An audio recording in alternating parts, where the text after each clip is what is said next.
अब देखो जैसे ही आयत का पढ़ा था वैसे ही होता है स्क्वायर, बस ये भी क्या होता है, चार भुजाओं के से बनी हुई बंद आकृति को क्या कहते हैं, वर्ग कहते हैं, वर्गफल सा। लेकिन उस वर्ग में क्या कंडीशन हो जाना चाहिए कि इसकी चारों भुजाएं क्या होती है, आपस में बराबर होती है। जैसे A B equal to B C equal to C D equal to D A, मतलब इसमें अगर ये 4 सेंटीमीटर है तो चार तीनों और 4 सेंटीमीटर ही होंगे। अब माने हम इसकी वैल्यू ए है, ठीक है,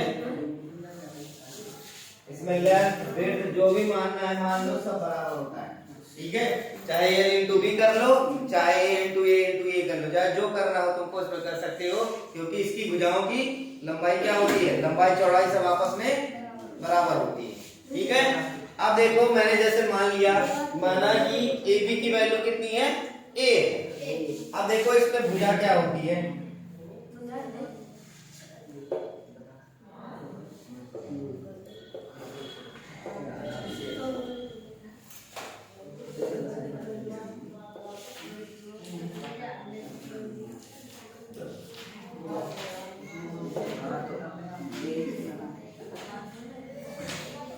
भुजा, ठीक है।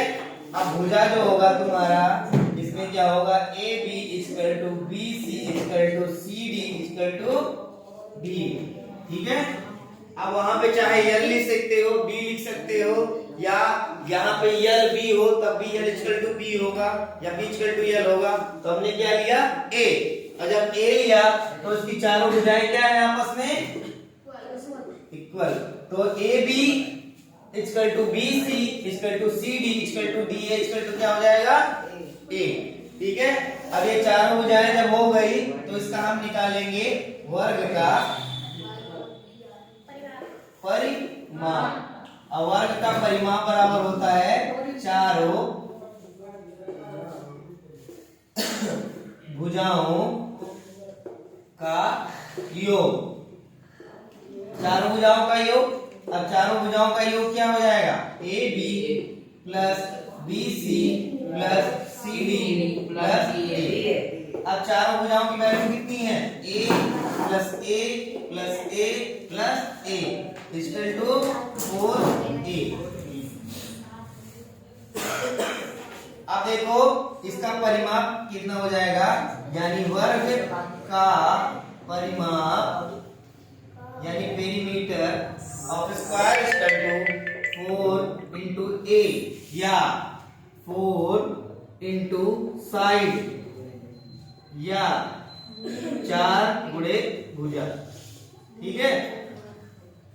ये तुम्हारी क्या हो गई, वर्ग का परिमाप हो गया, ठीक है।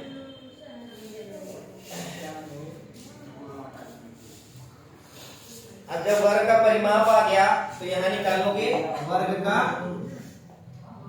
क्षेत्रफल। अब वर्ग का क्षेत्रफल बराबर क्या होता है, वर्ग का क्षेत्रफल बराबर क्या होता है, किसी भी चतुर्भुज का जो है क्षेत्रफल बराबर होगा लंबाई गुणे चौड़ाई, ठीक है। तो वर्ग का क्षेत्रफल बराबर क्या हो जाएगा, लंबाई गुणे चौड़ाई, ठीक है। और लंबाई गुणे चौड़ाई का लोगे तो A B into B C, या ठीक है सी डी इंटू डी, ठीक है। अब उसी में ले सकते हो, या D A into A B, या ठीक है A B into D C, जो भी लेना चाहो, क्योंकि सारी भुजाएं बराबर है। तो अब देखो A B into B C की वैल्यू कितनी है, ए बी की वैल्यू भी ए है और बी सी की वैल्यू भी ए है, यानी यहाँ पे क्या हो जाएगा, ए स्क्वायर, ठीक है। यानी वर्ग का क्षेत्रफल बराबर क्या हो जाएगा,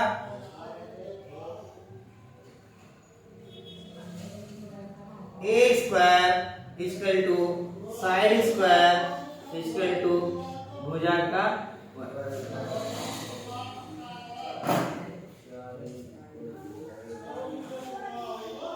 समझ में आ गया।